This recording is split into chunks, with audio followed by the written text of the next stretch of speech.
జరుగుతున్న సందర్భంలో BRS party Congress party లోపాయికారి ఒప్పందం విషయంలో చర్చ జరుగుతున్న సందర్భంలో ఇవాళ కుల గణనను పట్టుకొచ్చి ఇలా ప్రజల దృష్టి మళ్లించే ప్రయత్నం కాంగ్రెస్ పార్టీ చేస్తున్నది. అరే కేసీఆర్ ప్రభుత్వం ఉన్నప్పుడు మాత్రం సకల జనుల సర్వే నేను ఆ రోజు 100 స్పీడ్ అయిన హైదరాబాద్ కనిపారు. ఏమో ఈ సర్వేలో పాల్గొంటేనే తెలంగాణలో లేవుడు కాదట. ఇట్లా సెంటిమెంట్ వదిలిస్తే ఉన్న వాళ్ళందరూ పోయి స్వచ్ఛందంగా సర్వేలో పాల్గొన్నారు. ఆ రిపోర్ట్స్కి పోయి కింద సంఖ్యలు పెట్టుకొని కూర్చున్నాడు. ఎవరికి ఇస్తలేడు. అది ఏ లాకాల్లో పెట్టిండో మరి. అది ఆ రోజు కేసీఆర్ ఏం రిలీజ్ చేసిండు? అలా సకల జనం సర్వే చేస్తే సమగ్ర సర్వే కుటుంబ సర్వే చేస్తే 51% బీసీల పర్సంటేజ్, 51% బీసీల పర్సంటేజ్, ముస్లింలు కలపలే. కానీ రేవంత్ రెడ్డి సర్కారు చేస్తే బీసీల సంఖ్య పెరిగాన తగ్గి 46% వచ్చింది. తగ్గించిండు.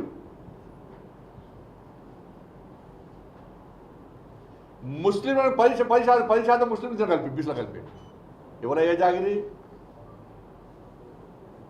అసలు ఈ కుల గణన బోకస్ మీకు ఇలా ఎన్నికల కమిషన్ ముఖ్యమైన విషయం ఏంటంటే ఎన్నికల కమిషన్ ఓటర్ లిస్టును మొన్న ఎంతమంది ఓటర్లు ఉన్నారో మొన్న బహిర్గతం చేసింది.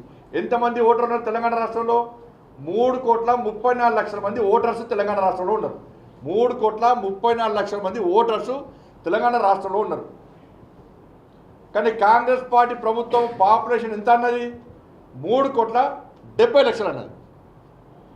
ఓటర్లేమో 3,34,00,000 అట. ఎలక్షన్ కమిషన్ ఇస్తుంది. ఇలా పాపులేషన్ మాత్రం 3,70,00,000 అట. ఇది ఎక్కడ అంటే ఎంత తేడా ఉంటుంది?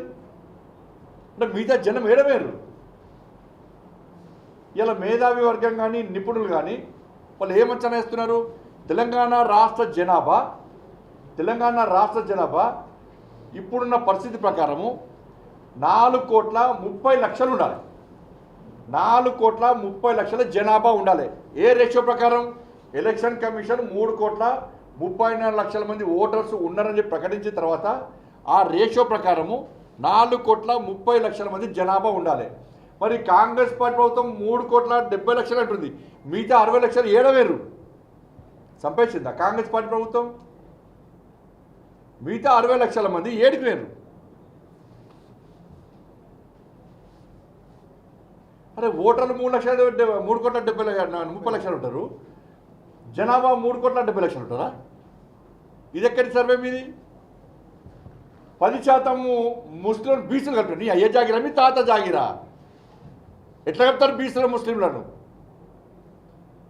ఏ బీసీ సంఘం ఒప్పుకున్నది? అలా ఏమైనా బీసీ సంఘాలు ఏ ప్రభుత్వం అంటే ప్రభుత్వానికి అడుగులు మొత్తారు బీసీ సంఘాలు. ఇలా బీసీలకు అన్యాయం చెప్తున్నారు. ఒక బీసీ సంఘం మాడతలేదు.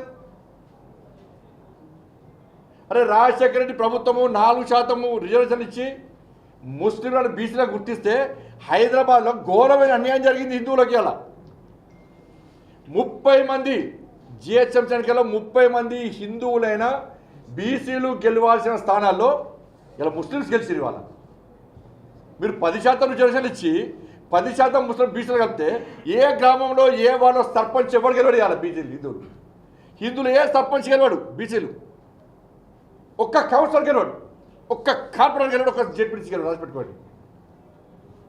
అయిపోయి ఓట్లు ఒక్కరికి వేసుకుంటారు వాళ్ళు. ఈ బీసీల బతికేంది? ఇవాళ హిందువుల బతికేంది తెలంగాణ రాష్ట్రంలో? బిచ్చ బతుక అదేమన్నా హిందువులది అడకేది అన్నా మిమ్మల్ని ఏమన్నా? ఎంఐ పార్టీ ఒత్తిడికి తలొగ్గియాలా? హిందువుల మనోభావాలు దెబ్బతీసి ఏందన్న జాతి? అరే మేము బొట్టు పెట్టుకుంటాం, మాకు గోత్రం ఉంటుంది, జన్మనామం ఉంటుంది, జన్మ నక్షత్రం ఉంటుంది, మేము ముల్దారం కట్టుకుంటాం, మా జాతిది.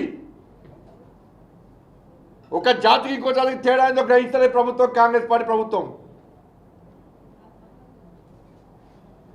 కేవలం ముస్లిం మైనార్టీల ఓటు బ్యాంక్ ద్వారా గెలవాలనుకుంటున్నది వాళ్ళ ప్రభుత్వం స్థానిక సంస్థల ఎన్నికల్లో.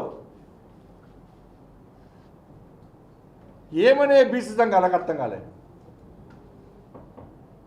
మేము బీసీలో ఉత్తరిస్తాం, మాదే బీసీ సంఘం, మేము చెప్తానే బీసీలు ఓటేయాలనే సంఘాలు ఏడవైనాయి. 46% నీ ప్రభుత్వం తీసుకొస్తే ఇలా అగ్రవర్ణాలు ఉన్న కులాలు కూడా దీన్ని వ్యతిరేకిస్తున్నాయి.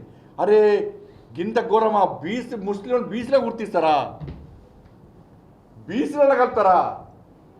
వాళ్ళకి ఈడబ్ల్యూఎస్ ఉన్నది, ఇప్పటికే మైనార్టీకి సంబంధించి అనేక బెనిఫిట్స్ వస్తున్నాయి వాళ్ళకు, మళ్ళీ ఇప్పుడు బీసీలో కలుపుతున్నారు. ఇవాళ ఇది ఎక్కడ చరిత్ర, ఇది ఎక్కడ రాచరికం? నాకు అర్థం కాదు.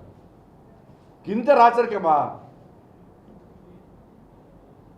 ఓవైసీ కుటుంబం, రేవంత్ రెడ్డి గ్యాంగ్, హిందూ వ్యతిరేక గ్యాంగ్, వీళ్ళిద్దరు కూర్చొని రాత్రిపూట ముచ్చట్లు పెట్టి ఇవాళ హిందువులను రాచి రంపాన పెట్టడమే లక్ష్యంగా చేసే కుట్రనే ఇది.